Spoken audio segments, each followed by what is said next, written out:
rusa rindu sungaimu, jiwaku rindu Engkau. Kaulah Tuhan hasrat hatiku, ku rindu menyembahmu. Engkau kekuatan dan perisaiku, kepadamu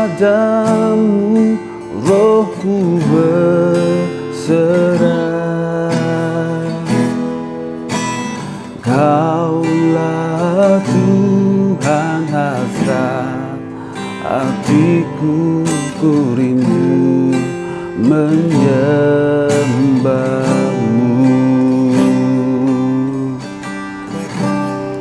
Salam Efrata Devotion. Saya mengajak kita merenungkan firman Tuhan dari Mazmur 42 ayat 2-3. Dikatakan demikian: seperti rusa yang merindukan sungai yang berair, demikianlah jiwaku merindukan Engkau ya Allah.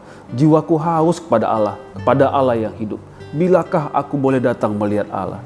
Yang kita baca dan dengar tadi adalah ungkapan Daud dalam doanya kepada Tuhan Allah. Dengar baik, kekuatan Daud dalam menghadapi setiap masalah bukanlah karena kekuasaan yang dimilikinya sebagai raja, tetapi kekuatannya adalah kedekatan Daud dengan Tuhan.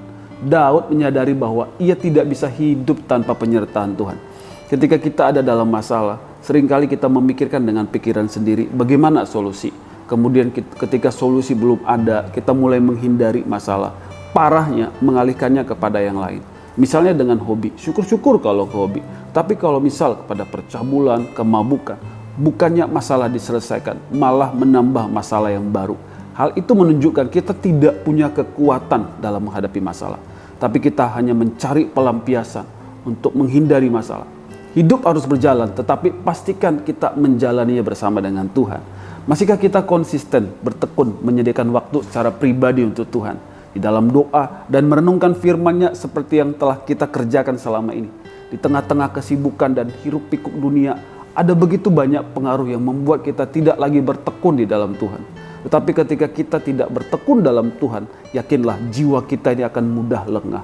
Yesus mengatakan berdoalah dan berjaga-jagalah supaya kamu jangan jatuh dalam pencobaan. Roh memang penurut tetapi daging lemah.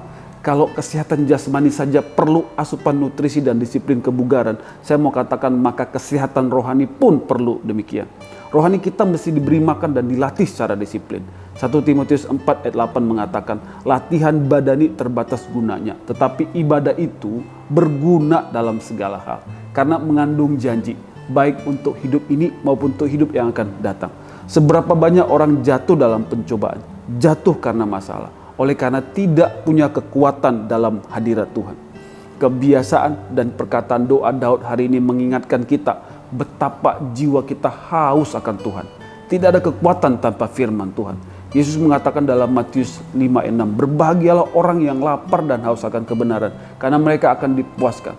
Tidak akan ada yang sia-sia atau mubazir jika kita bertekun di dalam perkara-perkara rohani atau ibadah. Mari keluarga Efrata, saudara-saudaraku yang mengikuti devotion ini, kita bangun keluarga kita dengan firman dan doa. Keluarga kita akan kuat menghadapi masalah dan pencobaan. Alami kemenangan di dalam kedekatan dengan Tuhan. Yesus, Yesus, Kau berarti bagiku. Oh Yesus, Yesus, Kau segalanya bagiku. Mari kita berdoa. Bapa, di dalam nama Yesus, terima kasih firman-Mu Kau nyatakan kepada kami. Kami menyadari kedekatan dengan Tuhan, itulah kekuatan kami. Segala perkara dapat kami tanggung dalam Yesus yang memberikan kekuatan kepada kami. Jikalau di antara kami Tuhan saat ini ada yang mulai jauh dari Tuhan, kami sedang menghadapi pergumulan, bahkan ada masalah yang tidak berkesudahan. Tapi kami percaya di dalam Tuhanlah kekuatan kami. Tidak ada yang lain. Jiwa kami merindukan Engkau Tuhan. jiwa kami dekat dengan Tuhan, itulah kekuatan yang sesungguhnya yang kami alami. Oh Tuhan, ingatkan kami supaya kami terus terhubung dengan Tuhan dan mencari wajah Tuhan di dalam hidup kami. Nyatakan kemuliaan-Mu Tuhan dalam hidup kami. Kuatkan dan berikan kemenangan bagi kami anak-anak Tuhan yang setia mengikut Tuhan, yang setia menjumpai Tuhan. Di dalam dan demi nama Yesus kami telah berdoa. Amin.